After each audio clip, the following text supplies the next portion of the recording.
Bem, quando você vir uma garrafa de espumante como essa ou outra, onde está escrito aqui método tradicional, apesar de estar pequeno, mas vocês vão ter um zoom da foto, método tradicional, então vocês valorizem muito esse espumante e parabenizem o vinicultor por ter feito um espumante no método tradicional, porque é um método muito complexo, requer muito trabalho, paciência, né?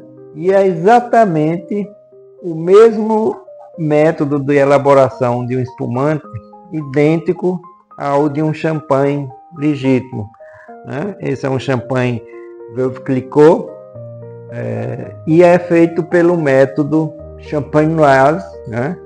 Que é o método da região de Champagne. Então tudo começou na década de 70, quando o Comitê de Champagne reivindicou a patente de usar o nome Champagne apenas para os vinhos espumantes elaborados na região de Champagne, que fica no norte da França, né, com uvas, né, da própria região, a vinificação feita na própria vinícola da região de Champagne e o engarrafamento também da região. Então só esses vinhos, né, podem ser chamados de espumantes Champagne, bem como o método champenoise, né, que é o método que faz a Champagne e que no resto do mundo, né, chama método tradicional ou método clássico. Mesmo dentro da França, né, não se pode chamar Champagne em outras regiões. O único lugar é no norte da França, na região de Champagne, que pode se chamar de Champagne. É tanto que tem uma frase lá que diz, né, em francês, Il n'est champagne que de la Champagne. Traduzindo, se não é de Champagne, não é Champagne. Então, os verdadeiros Champagne, né, com esse nome, só pode ser se for elaborado dentro da região de Champagne, norte da França. Mas, e o resto da França? O resto da França existem 8 regiões que fazem espumantes de alta qualidade, quase no mesmo nível da região de Champagne. Né? Por quê? Porque Champagne tem todo um terroir especial, tem as uvas da região, Pinot Noir, Chardonnay, Pinot Meunier, que faz o champanhe.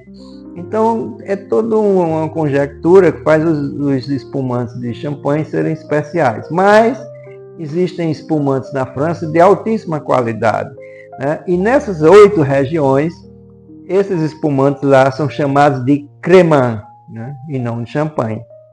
E no resto da França, vinhos espumantes de menor qualidade são chamados de mousseux ou effervescent, e os frisantes de pétillant. Mas as 8 regiões da França que produzem seus crémants são o crémant da Alsácia, o crémant do Loire, crémant de Bordeaux, crémant da Borgonha, crémant de Jura, crémant de Savoie, crémant de Die e crémant de Limoux, os 2 últimos no sul da França. Pois bem, mas vamos falar como é que é feito um espumante, principalmente um champanhe, ou um espumante do método tradicional, que é exatamente o mesmo método, para vocês verem a complexidade, né, que é feito um espumante nesse nível do método tradicional, para de agora em diante valorizarem muito mais um espumante ou champanhe ou feito pelo método tradicional, que é o mesmo método champenoise que se faz o champanhe. Bem, primeiro, né, o que é que se faz? Se faz um vinho tranquilo, né, e esse vinho vai se tornar o vinho base para a elaboração do espumante. E o que é um vinho tranquilo? É aquele vinho que não tem borbulhas, ou seja, durante a fermentação, né, onde as leveduras transformam uma molécula de açúcar em 2 de álcool e 2 de gás carbônico, o gás carbônico vai embora, né? Por isso que os vinhos não têm gás carbônico. Os vinhos tranquilos, são chamados assim porque é deixado escapar o gás carbônico. E aí se pega esse vinho tranquilo, já pronto, né, e vai se usar ele como um vinho base.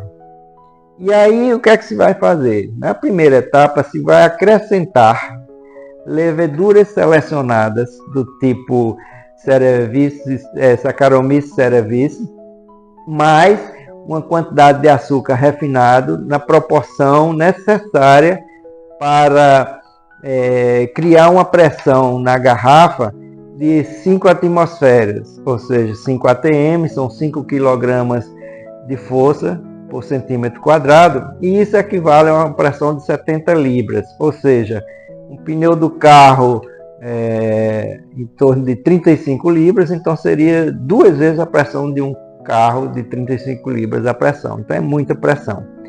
E aí o que vai acontecer?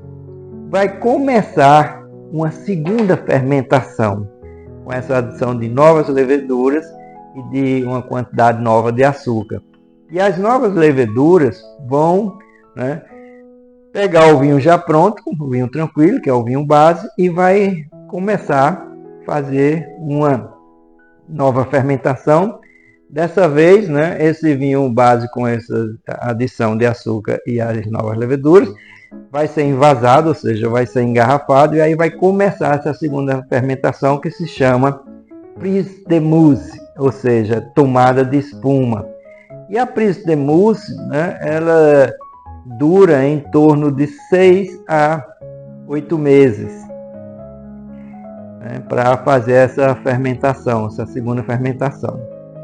E aí, quando essa fermentação acaba, o que é que vai acontecer? Vai acontecer um processo, né, onde as garrafas vão ficar nas caves durante um bom tempo, né, para deixar evoluir esse vinho, e fica em torno de 15 meses nas caves, e os vinhos espumantes safrados, né, eles ficam 36 meses numa cave. Durante esse tempo, né, vai acontecer a autólise, o processo de autólise, que nada mais é do que a morte das leveduras. De tanto ela transformar o suco em álcool, elas terminam se envenenando com esse álcool e morrem, e aí, né, isso chama-se de autólise. E essa autólise, o período dela concluir é em torno de 9 meses. Né? Embora fique 15 meses ou 36 meses na cave, né, a autólise em 9 meses ela acaba. E o que é que acontece? As leveduras, né, Saccharomyces cerevisiae, por exemplo, elas vão se decompor, né? São micro-organismos unicelulares, vão se decompor, e essas substâncias decompostas das leveduras, elas vão se integrar, né, ao vinho, ao espumante.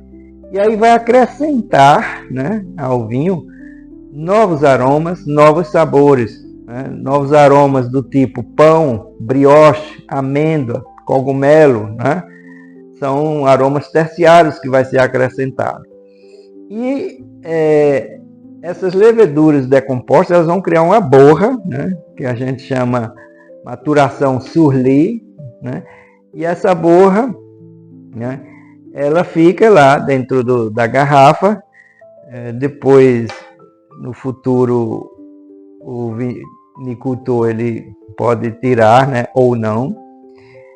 E o que é que vai acontecer? Quando acaba o processo de autólise e acaba o período em que o espumante fica na cave, vai acontecer um novo processo que se chama remoagem. A remoagem é exatamente porque dentro da garrafa existe uma borra feita pela decomposição das leveduras, e aí a remoagem, o que é como esse processo? Se coloca as garrafas, né, horizontalmente em pupitres, que são cavaletes em forma de V inverso chanfrados, e se coloca essas garrafas horizontalmente, e um profissional chamado remoer, um remoer profissional, ele diariamente, durante 20 dias, ele dá um quarto de volta na garrafa e inclina um pouco, mais um quarto no dia seguinte, inclina um pouco, até essa garrafa, né, ela ficar de ponta cabeça, né, lá no puprito, né? Então ela fica de ponta cabeça, e isso é o processo de remoagem. Com isso, durante esses 20 dias, né, a sedimentação dessas leveduras mortas, ou seja, a borra, ela se concentra no gargalo, aqui embaixo, né? Tá toda aqui embaixo. E aí vem uma terceira etapa, que é o processo de degorgement. E aí o que faz nesse processo? Essa borra que está no fundo da garrafa, né, se coloca as garrafas numa salmoura bem gelada, numa temperatura de 27 graus Celsius negativo, ou menos 30 graus, né, 27 a 30 graus negativos, e aí se congela, né, esse gargalo, fazendo com que essa borra vire um picolé dentro da garrafa. E aí, depois que esse picolé está feito, né, das borras, se tira, né, a tampa da garrafa, e a pressão que existe dentro, criada pelas leveduras transformando açúcar em álcool e gás carbônico. O gás carbônico, a força dele, né, vocês viram que é 5 atm, né, 70 libras, expulsa, né, pela força da própria pressão, expulsa essa borra e ela sai da garrafa, né? E aí o que é que acontece? Claro, né, não só sai o picolé, a borra, como também um volume, mesmo pequeno, de espumante. Então é preciso recompor essa garrafa, completá-la com espumante. E é o que acontece. Exatamente. Se coloca agora um licor de expedição, né? Esse licor de expedição, ele é composto do próprio espumante que estava noutra garrafa, no outro tanque, no outro barril. E aí se completa a quantidade de espumante que estava anteriormente, mas também se coloca uma quantidade de açúcar adicional, exatamente para definir o estilo do espumante. E aí, dependendo da quantidade de açúcar, você vai ver na tabelinha, vai aparecer aí no vídeo, pode ser do tipo Nature, que é um espumante exatamente como esse aqui é um Nature, ele não tem adição de açúcar. Então tem o Extra Brut, tem o Brut, tem o Extra Seco, tem o Seco, tem o Demi-Seco, tem o Doce, né? Então, você tem sem açúcar e com muito açúcar. Então, isso define o estilo do espumante. Então, depois disso, né, foi colocado o licor de expedição, né, se envasa esse líquido, ou seja, se engarrafa esse líquido, e se coloca uma rolha especial, e com o tempo ela fica com aquela cabecinha característica de uma garrafa de espumante, redondinha, né, a rolha, e se coloca uma gaiola de arame, né, que é chamada de gabieta também, ou mesmo mucilé, e aí se deixa essa garrafa descansar por um ano, né, o vinho descansar por um ano na cave. Depois de um ano, aí se coloca o rótulo e se põe para vender essa garrafa. Então esse é o método champenoise, ou método tradicional, ou método clássico. Então, de agora em diante, quando você vir num rótulo o nome método tradicional ou método clássico, se não for uma champanhe legítimo da região de Champagne, no norte da França, valorize muito esse vinho, porque foi muito tempo, muito trabalho, muita paciência, muitos processos vinícolas, né, que transformaram a uva num espumante, né, ou o vinho base tranquilo num espumante. Então, não só né, valorize, mas procure, né, degustar, apreciando os maravilhosos sabores que um espumante pode oferecer. Aqui, né, eu tenho, além do champanhe legítimo, eu tenho exatamente os dois extremos de espumante, que é um Nature, que não tem adição de açúcar, e um Moscatel, né, que é muito doce, tem em torno de 80 gramas de açúcar por litro. Então é super doce esse Moscatel. Inclusive, né, esse Moscatel da Casa Perino, ele tem um selo aqui, simplesmente porque é o 5º melhor espumante do mundo. Há uns 3 anos atrás, o Brasil, a Casa Perino, recebeu esse título, né, do Moscatel que ela produz, que é o 5º melhor espumante do mundo. Ou seja, você tem belíssimas opções, né? Se bem que esse espumante da Casa Perino não é feito pelo método tradicional, né? Mas eu quis mostrar os dois extremos de doçura de um espumante. Ele é feito pelo método Ast, né? Tem outros métodos, tem o Charmat, tem o Ancestral, né? Tem o de transferência, mas eu não vou falar nisso. O importante é hoje saber o que é o método tradicional, que é exatamente idêntico ao método champenoise. Então, saúde e degustem os vinhos espumantes sobre esse método.